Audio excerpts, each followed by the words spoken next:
Artemis Fowl by Eoin Colfer. Chapter 9. Ace in the Hole. Artemis tried the doorknob and got a scorched palm for his trouble.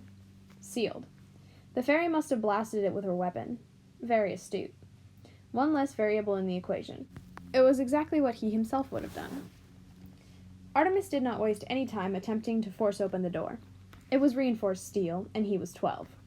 You didn't have to be a genius to figure it out, even though he was. Instead, the foul heir apparent crossed to the monitor wall and followed developments from there. He knew immediately what the Lep were up to. Send in the troll to secure a cry for help, interpret it as an invitation, and the next thing you know, a brigade of goblin stormtroopers were taking the manor. Clever. And unanticipated. It was the second time he'd underestimated his opponents. One way or another, there wouldn't be a third. As the drama below unfolded on the monitors, Artemis's emotions jumped from terror to pride. Butler had done it, defeated the troll, and without a single plead for aid passing his lips. Watching the display, Artemis appreciated fully, perhaps for the first time, the service provided by the Butler family.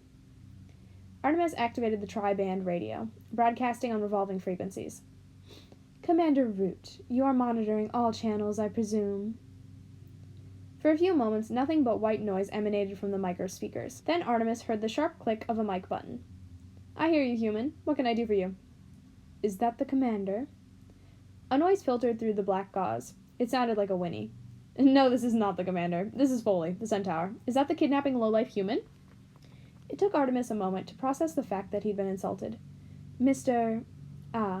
Foley. You have obviously not studied your psych texts. It is not wise to antagonize the hostage-taker. I may be unstable." "May be unstable? There's no may about it. Not that it matters. Soon you'll be no more than a cloud of radioactive molecules." Artemis chuckled.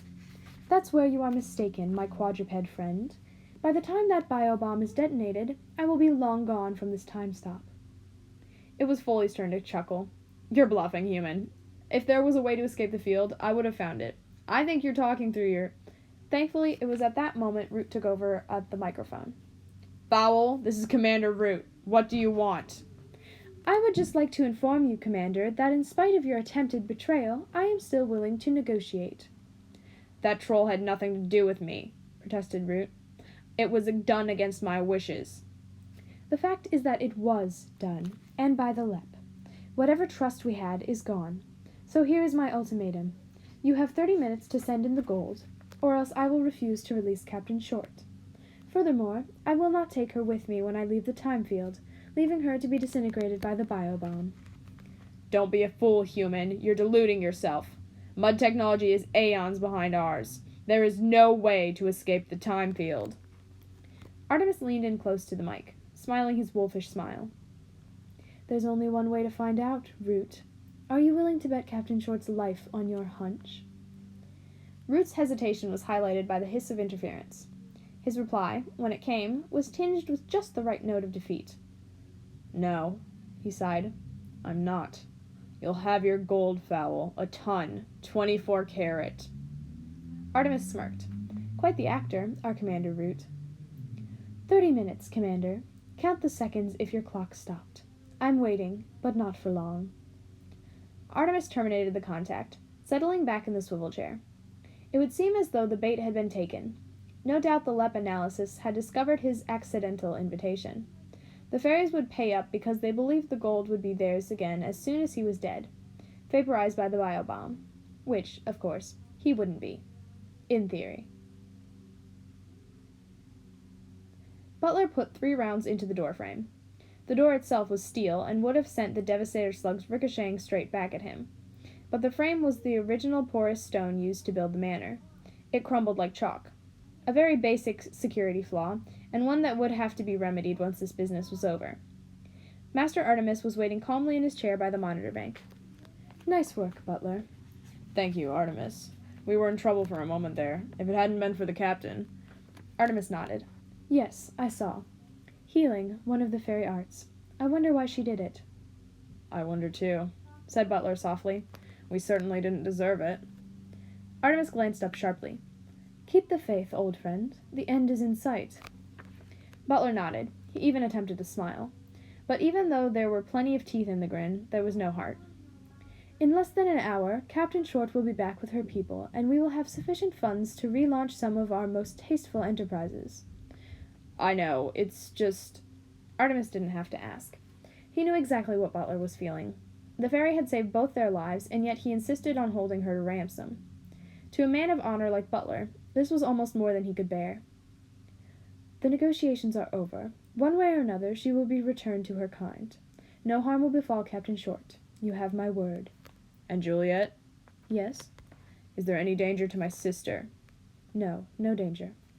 The fairies are just going to give us the gold and walk away? Artemis snorted gently. No, not exactly. They're going to Biobomb Fowl Manor the second Captain Short is clear. Butler took a breath to speak, but hesitated. Obviously, there was more to the plan. Master Fowl would tell him when he needed to know. So instead of quizzing his employer, he made a simple statement. I trust you, Artemis. Yes, replied the boy, the weight of that trust etched on his brow. I know. Cudgeon was doing what politicians did best, trying to duck responsibility. Your officer helped the humans, he blurted, mustering as much indignation as possible. The entire operation was proceeding exactly as planned, until your female attacked our deputy. Deputy, chortled Foley. Now the troll's a deputy. Yes, he is, and that human made mincemeat of him. This entire situation could be wrapped up if it wasn't for your department's incompetence. Ordinarily, Root would have blown his top at this point, but he knew that Cudgeon was grasping at straws, desperately trying to save his career. So the commander just smiled. Hey, Foley. Yes, Commander? Did we get the troll assault on disc? The centaur heaved a dramatic sigh. Oh, no, sir. We ran out of discs just before the troll went in. What a pity. A real shame. Those discs could have been invaluable to Acting Commander Cudgeon at his hearing. Cudgeon's cool went out the window. Give me those discs, Julius. I know they're in there. This is blatant obstruction. You're the only one guilty of obstruction around here, Cudgeon, using this affair to further your own career. Cudgeon's face took on a hue to match Root's own. The situation was slipping away from him, and he knew it. Even Chick's Verbal and the other sprites were sidling out from behind their leader. I am still in charge here, Julius, so hand over those discs or I will have you detained. Oh, really? You and whose army? For a second, Cudgeon's face glowed with the old pomposity. It evaporated the moment he noticed the conspicuous lack of officers at his shoulders. That's right, snickered Foley. You ain't acting commander anymore. The call came through from below. You've got an appointment with the council, and I don't think it's to offer you a seat. It was probably Foley's grin that drove Cudgeon over the edge. Give me those discs! He roared, pinning Foley to the operations shuttle. Root was tempted to let them wrestle for a while, but now wasn't the time to indulge himself. Naughty, naughty, he said, pointing his index finger at Cudgeon. No one beats Foley but me. Foley paled. Careful with that finger, you're still wearing the... Root's thumb accidentally brushed his knuckle, opening a tiny gas valve. The released gas propelled a tranquilized dart through the latex fingertip and straight into Cudgeon's neck. The acting commander, soon to be private, sank like a stone. Foley rubbed his neck. Nice shot, Commander. I don't know what you're talking about. Total accident. I forgot all about the fake finger. There are several precedents, I believe. Oh, absolutely. Unfortunately, Cudgeon will be unconscious for several hours. By the time he awakens, all the excitement will be over. Shame. Root allowed himself a fleeting grin. Then it was back to business. Is the gold here? Yep, they just inserted it. Good. He called to Cudgeon's sheepish troops. Get it loaded on a hover trolley and send it in. Any trouble, and I'll feed you your wings. Understood? No one actually replied, but it was understood. No doubt about it. Good. Now hop to it. Root disappeared into the operations shuttle, Foley clopping behind him. The commander shut the door firmly. Is it armed? The centaur flicked a few important-looking switches on the main console. It is now. I want it launched as soon as possible. He glanced through the laser-proof refractor glass. We're down to minutes here. I see sunlight poking through. Foley bent to his keyboard in earnest. The magic is breaking up. In 15 minutes, we're going to be in the middle of overground daytime. The neutrino streams are losing their integrity. I see, said Root, which was basically a lie again. Okay, I don't see, but I do get the 15 minutes bit. That gives you 10 minutes to get Captain Short out of there. After that, we're going to be sitting ducks for the entire human race. Foley activated yet another camera. This one was linked to the hover trolley. He ran a finger experimentally across the trackpad. The trolley shot forward, almost decapitating Chick's Verbal. Nice driving, muttered Root. Will it get up the steps? Foley didn't even look up from his computers. Automatic clearance compensator. A 5-foot collar. No problems. Root speared him with a glare. You do that just to annoy me, don't you? Foley shrugged his shoulders. I might. Yes, well, count yourself lucky my other fingers aren't loaded. Get my meaning? Yes, sir. Good. Now let's bring Captain Short home. Holly hovered beneath the portico. Orange shards of light striped the blue. The time stop was breaking up. There were only minutes left before Root blue-rinsed the whole place. Foley's voice buzzed in her earpiece. Okay, Captain Short, the gold is on the way. Be ready to move. We don't bargain with kidnappers, said Holly, surprised. What's going on here? Nothing, replied Foley casually. Straightforward exchange. The gold goes in, you come out. We send in the missile. Big blue bang, and it's all over. Does Fowl know about the biobomb? Yep, knows all about it. Claims he can escape the time field. That's impossible. Correct. But they'll all be killed. Big deal, retorted Foley, and Holly could almost see his shrug. That's what you get when you mess with the people. Holly was torn. There was no doubt that Fowl was a danger to the civilized underworld. Very few tears would be shed over his body. But the girl, Juliet, she was an innocent. She deserved a chance. Holly descended to an altitude of 6.5 feet, head height for Butler. The humans had congregated in the wreckage that used to be a hallway. There was disunity between them. The LEP officer could sense it. Holly glared accusingly at Artemis. Have you told them? Artemis returned her stare. Told them what? Yes, Fairy, told us what? Echoed Juliet belligerently, still a bit miffed about the mesmerizing. Don't play dumb, Fowl, you know what I'm talking about. Artemis never could play dumb for very long. Yes, Captain Short, I do. The biobomb. Your concern would be touching if it extended to myself. Nevertheless, do not upset yourself. Everything is proceeding according to plan. According to plan? Gasped Holly, pointing to the devastation surrounding them. Was this part of the plan? And Butler almost getting killed? All part of the plan? No, Artemis admitted. The troll was a slight blip, but irrelevant to the overall scheme. Holly resisted the urge to punch the pale human again, turning instead to Butler. Listen to reason, for heaven's sake. You cannot escape the time field. It has never been done. Butler's features could have been etched in stone. If Artemis says it can be done, then it can. But your sister, are you willing to risk her life out of loyalty to a felon? Artemis is no felon, miss. He's a genius. Now please remove yourself from my sight line. I am monitoring the main entrance. Holly buzzed up to 20 feet. You're crazy, all of you. In 5 minutes, you'll all be dust. Don't you realize? Artemis sighed. You've had your answer, Captain. Now please. This is a delicate stage in the proceedings. Proceedings? It's a kidnapping. At least have the guts to call it what it is. Artemis's patience was beginning to fray. Butler, do we have any tranquilizer hypodermics left? The giant manservant nodded, but didn't speak. At that precise moment, if the order came to sedate, he wasn't sure if he would, or could. Luckily, Artemis's attention was diverted by activity in the avenue. Ah, it would seem the LEP have capitulated. Butler, supervise the delivery, but stay alert.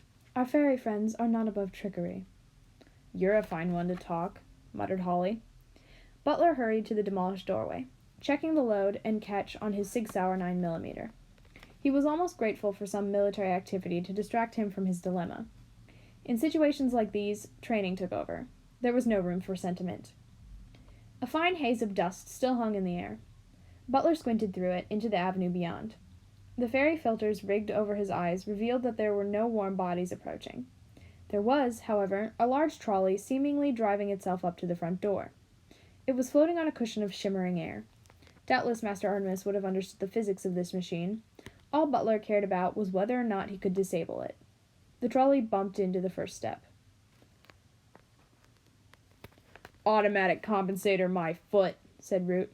Yeah, replied Foley. I'm working on it. It's the ransom, shouted Butler. Artemis tried to quell the excitement rising in his chest. This was not the time to allow emotions to enter the equation. Check for booby traps. Butler stepped cautiously onto the porch. Shards of disintegrated gargoyle lay scattered beneath his feet. No hostiles. Seems to be self-propelled. The trolley lurched over the steps. I don't know who's driving this thing, but he could do with a few lessons. Butler bent low to the ground, scanning the trolley's underside. No explosive devices visible. He extracted a sweeper from his pocket, extending the telescopic aerial. No bugs either. Nothing detectable at any rate. But what do we have here? Uh-oh, said Foley. It's a camera. Butler reached in, pulling the fisheye lens out by the cable. Nighty-night, gentlemen. In spite of the load it carried, the trolley responded easily to Butler's touch, gliding across the threshold into the lobby. It stood there, humming softly, as though waiting to be unloaded. Now that the moment had come, Artemis was almost afraid to seize it. It was hard to believe that after all these months, his wicked scheme was minutes away from fruition. Of course, these last few minutes were the vital ones, and the most dangerous. "Open it," he said at last, surprised at the tremble in his own voice. It was an irresistible instant. Juliet approached tentatively, spangled eyes wide. Even Holly closed the throttle a notch, dropping until her feet brushed the marble tiling. Butler unzipped the black tarpaulin, dragging it back across the cargo. Nobody said a thing. Artemis imagined that somewhere the 1812 overture was playing. The gold sat there, stacked in shining rows. It seemed to have an aura, a warmth, but also an inherent danger. There were a lot of people willing to die or kill for the unimaginable wealth this gold could bring. Holly was mesmerized. Fairies had an affinity for minerals. They are of the earth. But gold was their favorite. Its luster, its allure. "They paid," she breathed. "I can't believe it." "Neither can I," murmured Artemis. "Butler, is it real?" Butler hefted a bar from the stack. He dug the tip of a throwing knife into the ingot, gouging out a small sliver. "It's real, all right," he said, holding the scraping up to the light. "This one, at any rate." "Good, very good. Begin unloading it, would you? We'll send the trolley back out with Captain Short." Hearing her name dispelled Holly's gold fever. "Artemis, give it up. No human has ever succeeded in keeping fairy gold, and they've been trying for centuries. The Lep will do anything to protect their property." Artemis shook his head, amused. "I've told you." Holly took him by the shoulders. "You cannot escape. Don't you understand?" The boy returned her gaze coolly. "I can escape, Holly. Look in my eyes and tell me that I can't." So she did. Captain Holly Short gazed into her captor's blue-black eyes, and she saw the truth in there. And for a moment, she believed it. "There's still time," she said desperately. "There must be something. I have magic." A crease of annoyance wrinkled the boy's brow. "I hate to disappoint you, Captain, but there is absolutely nothing." Artemis paused. His gaze tugged momentarily upstairs to the converted loft. Perhaps, he thought. Do I really need all this gold? And was his conscience not needling him, leeching some of the sweetness from his victory? He shook himself. Stick to the plan. Stick to the plan. No emotion. Artemis felt a familiar hand on his shoulder. "Everything all right?" "Yes, Butler. Keep unloading. Get Juliet to help. I need to talk to Captain Short." "Are you sure there's nothing wrong?" Artemis sighed. "No, old friend, I'm not sure. But it's too late now." Butler nodded, returning to his task. Juliet toddled along behind him like a terrier. "Now, Captain, about your magic." "What about it?" Holly's eyes were hooded with suspicion. "What would I have to do to buy a wish?" Holly glanced at the trolley. "Well, that depends. What do you have to bargain with?" Root was not what you'd call relaxed. Increasingly wide bands of yellow light were poking through the blue. Minutes left. Minutes. His migraine was not helped by the pungent cigar feeding toxins into his system. "Have all non-essential personnel been evacuated?" "Unless they've sneaked back in since the last time you asked me." "Not now, Foley. Believe me, now is not the time. Anything from Captain Short?" "Nope, we lost video after the troll thing. I'd guess the battery is ruptured. We'd better get that helmet off her ASAP, or the radiation will fry her brain. That'd be a pity after all this work." Foley returned to his console. A red light began pulsing gently. "Wait, motion sensor. We've got activity by the main entrance." Root crossed to the screens. "Can you enhance it?" "No problem." Foley punched in the coordinates, blowing it up 400%. Root sat down on the nearest chair. "Am I seeing what I think I'm seeing?" "You sure are," Foley chuckled. "This is even better than the suit of armor." Holly was coming out. With the gold. Retrieval was on her in half a second. "Let's get you out of the danger zone, Captain," urged a sprite, catching Holly by the elbow. Another ran a rad sensor over her helmet. "We've got a power source breach here, Captain. We need to get your head sprayed immediately." Holly opened her mouth to protest, and had it instantly filled with rad-suppressant foam. "Can this wait?" she spluttered. "Sorry, Captain. Time's of the essence. The commander wants a debriefing before we detonate." Holly was rushed towards the mobile ops unit, her feet barely touching the ground. All around her, retrieval cleaners scanned the grounds for any trace of the siege. Techies dismantled the field dishes, making ready to pull the plug. Grunts steered the trolley towards the portal. It was imperative that everything be relocated to a safe distance before the biobomb went in. Root was waiting on the steps. "Holly," he blurted. Captain. You made it." "Yes, sir. Thank you, sir." "And the gold, too. This is a real feather in your cap." "Well, not all, Commander. About half, I think." Root nodded. "No matter. We'll have the rest soon enough." Holly wiped rad foam from her brow. "I've been thinking about that, sir. Fowl made a mistake. He never ordered me not to re-enter the house. And seeing as he brought me there in the first place, the invitation still stands. I could go in and mind-wipe the occupants. We could hide the gold in the walls and do another time stop tomorrow night." "No, Captain." "But, sir..." Root's features regained whatever tension they'd lost. "No, Captain. The Council is not about to hold off for some kidnapping mudman. It's just not going to happen. I have my orders, and believe me, they're written in stone." Holly trailed Root into the mobile. "But the girl, sir. She's an innocent." "Casualty of war. She threw her lot in with the wrong side. Nothing can be done for her now." Holly was incredulous. "A casualty of war? How can you say that? A life is a life." Root spun sharply, grasping her by the shoulders. "You did what you could, Holly," he said. "No one could have done more. You even retrieved most of the ransom. You're suffering from what humans call Stockholm Syndrome. You have bonded with your captors. Don't worry, it will pass. But those people in there, they know. About us. Nothing can save them now." Foley looked up from his calculations. "Not true, technically. Welcome back, by the way." Holly couldn't spare even a second to return the greeting. "What do you mean, not true?" "I'm fine, seeing as you asked." "Foley!" shouted Root and Holly in unison. "Well, like the book says, if the Mudman gold can gather, in spite of magic or fairy glamour, then that gold is his to keep until he lies in eternal sleep. So, if he lives, he wins. It's that simple. Not even the council will go against the book." Root scratched his chin. "Should I be worried?" Foley laughed mirthlessly. "No. Those guys are as good as dead." "As good as isn't good enough." "Is that an order?" "Affirmative, soldier." "I'm not a soldier," said Foley, and pressed the button. Butler was more than a little surprised. "You gave it back?" Artemis nodded. "About half. We still have quite a nest egg. About $15 million at today's market prices." Butler usually wouldn't ask, but this time he had to. "Why, Artemis? Can you tell me?" "I suppose so." The boy smiled. "I felt we owed the captain something, for services rendered." "Is that all?" Artemis nodded. No need to talk about the wish. It could be perceived as weakness.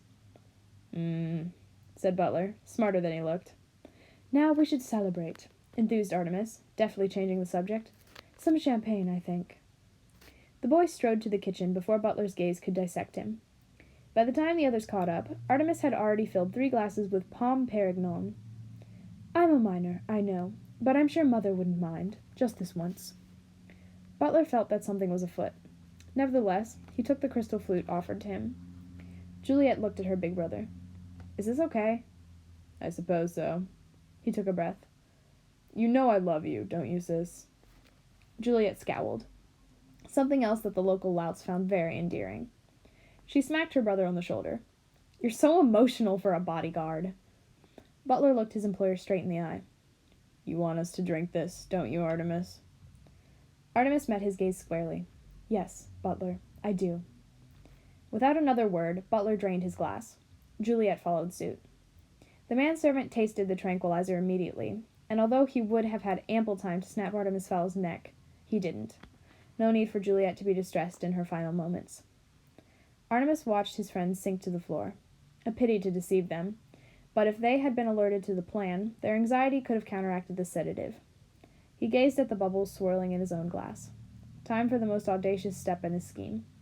With only the barest hint of hesitation, he swallowed the tranquilizer-laced champagne. Artemis waited calmly for the drug to take hold of his system. He didn't have to wait long, since each dose had been calculated according to body weight. As his thoughts began to swirl, it occurred to him that he might never awaken again. It's a bit late for doubts, he chided himself, and sank into unconsciousness. "She's away," said Foley, leaning back from the console. "It's out of my hands now." They followed the missile's progress through polarized windows. It really was a remarkable piece of equipment. Because its main weapon was light, the fallout could be focused to an exact radius. The radioactive element used in the core was Selenium-2, which had a half-life of 14 seconds. This effectively meant that Foley could tune the biobomb to Blue-Rent's only foul manner and not one blade of grass more. Plus, the building would be radiation-free in under a minute. In the event that a few Selenium flares refused to be focused, they would be contained by the time field. Murder made easy. "The flight path is pre-programmed," explained Foley, though no one was paying a blind bit of attention. "She'll sail into the lobby and detonate. The casing and firing mechanism are plastic alloy and will completely disintegrate. Clean as a whistle." Root and Holly followed the bomb's arc. As predicted, it swooped through the decimated doorway without knocking so much as a sliver of stone from the medieval walls. Holly switched her attention to the missile's nose cam.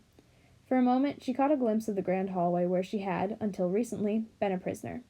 It was empty. Not a human in sight. Maybe, she thought. Just maybe. Then she looked at Foley and the technology at his fingertips, and she realized that the humans were as good as dead. The biobomb detonated. A blue orb of condensed light crackled and spread, filling every corner of the manor with its deadly rays. Flowers withered, insects shriveled, and fish died in their tanks. Not 1 cubic millimeter was spared. Artemis Fowl and his cohorts could not have escaped. It was impossible. Holly sighed, turning away from the already dwindling Blue-Rents. For all his grand designs, Artemis had been a mere mortal in the end, and for some reason she mourned his passing. Root was more pragmatic. "Okay, suit up. Full blackout gear." "It's perfectly safe," said Foley. "Didn't you ever listen in school?" The commander snorted. "I trust science about as far as I could throw you, Foley. Radiation has a habit of hanging around when certain scientists have assured us it is dissipated. No one steps outside the unit without blackout gear, so that counts you out, Foley. Only bipedal suits. Anyway, I want you on monitors just in case." "In case of what?" wondered Foley. But he didn't comment. Save it for an "I told you so" later. Root turned to Holly. "Are you ready, Captain?" Going back in. The idea of identifying 3 cadavers didn't appeal to Holly, but she knew it was her duty. She was the only one with first-hand knowledge of the interior. "Yes, sir. On my way." Holly selected a blackout suit from the rack, pulling it on over her jumpsuit. As per training, she checked the gauge before tugging the vulcanized cowl. A dip in pressure would indicate a rip, which could prove fatal in the long term. Root lined up the intersection team at the perimeter. The remains of Retrieval 1 were about as eager to insert themselves into the manor as they would be to juggle Atlantean stink balloons. "You're certain the big one is gone?" "Yes, Captain Kelp, he's gone, one way or another." Trouble wasn't convinced. "Because that's one mean human. I think he has magic of his own." Corporal Grubb giggled, and got an immediate clip on the ear for himself. He muttered something about telling Mommy, and quickly strapped on his helmet. Root felt his complexion redden. "Let's move out. Your mission is to locate and recover the bullion. Watch for booby traps. I didn't trust Fowl when he was alive, and I definitely don't trust him now that he's dead." The words, booby traps, got everyone's attention. The idea of a bouncing Betty anti-personal mine exploding at head height was enough to dispel any nonchalance in the troops. No one built weapons of cruelty like the Mudmen. As the junior recon officer, Holly was on point. And even though there weren't supposed to be any hostiles in the manor, she found her gun hand automatically straying to the Neutrino 2000. The mansion was eerily quiet, with only the fizzle of the last few selenium flares to alleviate the stillness. Death was there too, in the silence. The manor was a cradle of death. Holly could smell it. Behind those medieval walls lay the bodies of a million insects, and under its floors, the cooling corpses of spiders and mice. They approached the doorway tentatively.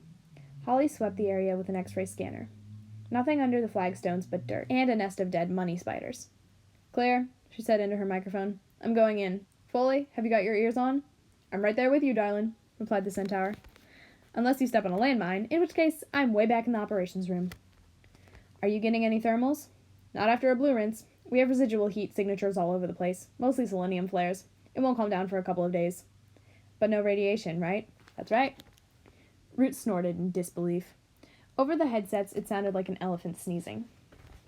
It looks like we're going to have to sweep this house the old-fashioned way, he grumbled. Make it quick, advised Foley. I give it 5 minutes tops before Fowl Manor rejoins the world at large. Holly stepped through what used to be the doorway. The chandelier swung gently from the concussive force of the missile's detonation, but otherwise everything was as she remembered it. The gold is downstairs, in my cell. Nobody answered, not in words. Someone did manage to retch, right into the microphone. Holly spun around. Trouble was doubled over, clutching his stomach.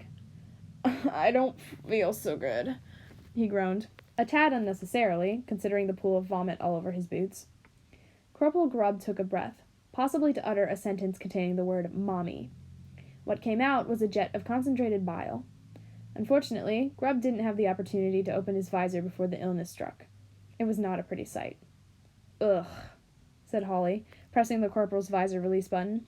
A tsunami of regurgitated rations flooded over Grubb's blackout suit. Oh, for heaven's sake, muttered Root, elbowing past the brothers. He didn't get very far. One step over the threshold, and he was throwing up with the rest of them.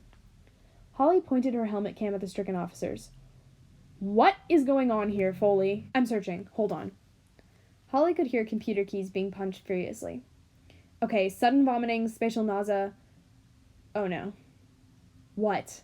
Asked Holly. But she already knew. Maybe she always had. It's the magic, blurted Foley, words barely decipherable in his excitement. They can't enter the house until Fowl is dead. It's like an extreme allergic reaction. That means... Unbelievable! That means... They made it, completed Holly. He's alive. Artemis Fowl is alive. Darv it, groaned Root, and heaved another quart of vomit onto the terracotta tiles. Holly went on alone. She had to see for herself. If Fowl's corpse was here, it would be with the gold. Of that she was certain. The same family portraits glared down at her, but now they seemed smug rather than austere. Holly was tempted to loose a few blasts into them from the Neutrino 2000. But that would be against the rules. If Artemis Fowl had beaten them, then that was it. There would be no recriminations. She descended the stairway to her cell. The door was still swinging slightly from the biobomb concussion. A selenium flare ricocheted around the room like a trapped bolt of blue lightning. Holly stepped inside, half afraid of what she might or might not see. There was nothing. Nothing dead, at any rate. Just gold. 200 ingots, apparently, piled on the mattress of her cot. Nice, neat military rows. Good old Butler, the only human ever to take on a troll and win. Commander, are you receiving? Over. Affirmative, Captain. Body count? Negative on the body, sir. I found the rest of the ransom. There was a long silence. Leave it, Holly. You know the rules. We're pulling out. But, sir, there must be a way. Foley broke in on the conversation. But nothing, Captain. I'm counting down the seconds until daylight here, and I don't like our odds if we have to exit at high noon. Holly sighed. It made sense. The people could choose their exit time, as long as they left before the field disintegrated. It just galled her to think they'd been beaten by a human. An adolescent human at that. She took a last look around the cell. A big ball of hatred had been born here, she realized, and it would have to be dealt with sooner or later. Holly jammed her pistol back into its holster. Preferably sooner. Fowl was the winner this time, but someone like him wouldn't be able to rest on his laurels. He would be back with some other money-making scheme, and when he arrived, he would find Holly Short waiting for him, waiting with a big gun and a smile. The ground was soft by the time-stop perimeter. Half a millennium's bad drainage from the medieval walls had transformed the foundations into a virtual bog, so that was where mulch surfaced. The soft ground wasn't the only reason for choosing that exact spot. The other reason was the smell. A good tunnel dwarf can pick up the scent of gold through half a mile of granite bedrock. Mulch Diggums had one of the best noses in the business. The hover trolley floated virtually unguarded. 2 of Retrieval's finest were stationed beside the recovered ransom, but at the moment they were having a little giggle at their stricken commander. You can't have chuck it, can he, Chicks? Chicks nodded, mimicking Root's spewing technique. Chick's Verbal's pantomime antics provided the perfect cover for a spot of pilfering. Mulch gave his tubes a clearing before clambering from the tunnel. The last thing he needed was for a sudden burst of gas to alert the Lep to his presence. He needn't have worried. He could have slapped Chick's Verbal in the face with a wet stinkworm, and the sprite wouldn't have noticed. In a matter of seconds, he had transferred 24 ingots into the tunnel. It was the easiest job he had ever pulled. Mulch had to stifle a giggle as he dropped the last 2 bars down the hole. Julius had really done him a favor, getting him involved in this whole affair. Things couldn't have worked out much better. He was free as a bird, rich, and best of all, presumed dead. By the time the Lep realized that the gold was missing, Mulch Diggums would be half a continent away. If they realized it all. The dwarf lowered himself into the ground. It would take several trips to move his treasure trove, but it would be worth the delay. With this kind of money, he could take early retirement. He would have to completely disappear, of course, but a plan was already forming in his devious mind.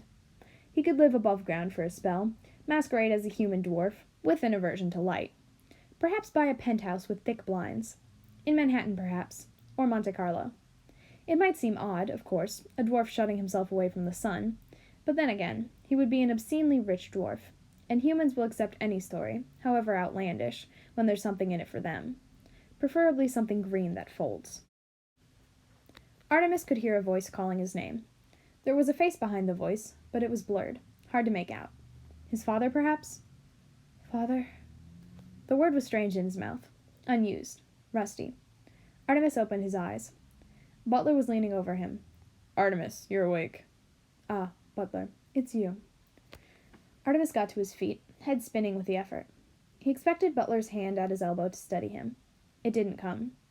Juliet was lying on a chaise lounge, dribbling onto the cushions. Obviously the draft hadn't worn off yet. It was just sleeping pills, Butler. Harmless. The manservant's eyes had a dangerous glint. Explain yourself. Artemis rubbed his eyes. Later, Butler. I'm feeling a bit... Butler stepped into his path. Artemis, my sister is lying drugged on that couch. She was almost killed, so explain yourself now. Artemis realized that he'd been given an order. He considered being offended, then decided that perhaps Butler was right. He had gone too far. I didn't tell you about the sleeping pills because you'd fight them. It's only natural. And it was imperative to the plan that we all go to sleep immediately. The plan? Artemis lowered himself into a comfortable chair. The time field was the key to the whole affair. It's the Lep's ace in the hole. It's what had made them unbeatable for all those years. Any incident can be contained. That and the biobomb make a formidable combination. So why did we have to be drugged? Artemis smiled. Look out the window. Don't you see? They're gone. It's over. Butler glanced through the net curtains. The light was bright and clear, not a hint of blue. Nevertheless, the manservant was unimpressed. They're gone for now. They'll be back tonight, I guarantee it. No, that's against the rules. We beat them. That's it. Game over. Butler raised an eyebrow. The sleeping pills, Artemis? Not to be distracted, I see. Butler's answer was an implacable silence. The sleeping pills. Very well. I had to think of a way to escape the time field. I trawled through the book, but there was nothing. Not a clue. The people themselves have not yet developed a way. So I went back to their Old Testament, back when their lives and ours were intertwined. You know the stories. Elves that made shoes during the night, sprites that cleaned houses, back when we coexisted to a certain extent. Magical favors in exchange for their fairy folds. The big one, of course, was Santa Claus. Butler's eyebrows nearly jumped off the front of his face. Santa Claus? Artemis raised his palms. I know. I was a tad skeptical myself, but apparently our little corporate image Santa Claus is not descended from a Turkish saint. He is a shadow of San de Claas, the third king of the Frond Elfin dynasty. He is known as San the Deluded. Not a great title as titles go. Admittedly. De Claas thought that the greed of the mud people in his kingdom could be assuaged by distributing lavish gifts. He would marshal all the great wizards once a year and have them throw up a great time stop over vast regions. Flocks of sprites would be sent out to deliver the presents while the humans were asleep. Of course, it didn't work. Human greed can never be assuaged, especially not by gifts. Butler frowned. What if the humans... we, that is. What if we had woken up? Ah, yes, excellent question, the heart of the matter. We wouldn't wake up. That is the nature of the time stop. Whatever your state of consciousness going in, that's how you stay. You can neither wake up nor fall asleep. You must have noticed the fatigue in your bones these last few hours, yet your mind would not let you sleep. Butler nodded. Things were getting clearer, in a roundabout sort of way. So my theory was that the only way to escape the time field was to simply fall asleep. Our own consciousness was all that kept us imprisoned. You risked an awful lot on a theory, Artemis. Not just a theory. We did have a test subject. Who? Ah, Angeline. Yes, my mother. Because of her narcotic-induced slumber, she moved with the natural order of time, unhindered by the time field. If she had not, I would have simply surrendered to the LEP and submitted to their mind wipe. Butler snorted. He doubted it. So, because we could not fall asleep naturally, I simply administered us all a dose of Mother's pills. Simple. You cut it pretty fine, though. Another minute. Agreed. The boy nodded. Things were tense there at the end. It was necessary in order to double-bluff the LEP. He paused so that Butler could process the information. Well, am I forgiven? Butler sighed. On the chasse lounge, Juliet snored like a drunken sailor. He smiled suddenly. Yes, Artemis, all is forgiven. Just one thing. Yes? Never again. Fairies are too human. You're right, said Artemis, the crow's feet deepening around his eyes. Never again. We shall restrict ourselves to more tasteful ventures in the future. Legal, I can't promise. Butler nodded. It was close enough. Now, young master, shouldn't we check on your mother? Artemis grew paler, if that were possible. Could the captain have reneged on her promise? She would certainly be entitled to. Yes, I suppose we should. Let Juliet rest. She's earned it. He cast his eyes upward, along the stairs. It had been too much to hope for that he could trust the fairy. After all, he had held her captive against her will. He berated himself silently. Imagine parting with all those millions for the promise of a wish. Oh, the gullibility.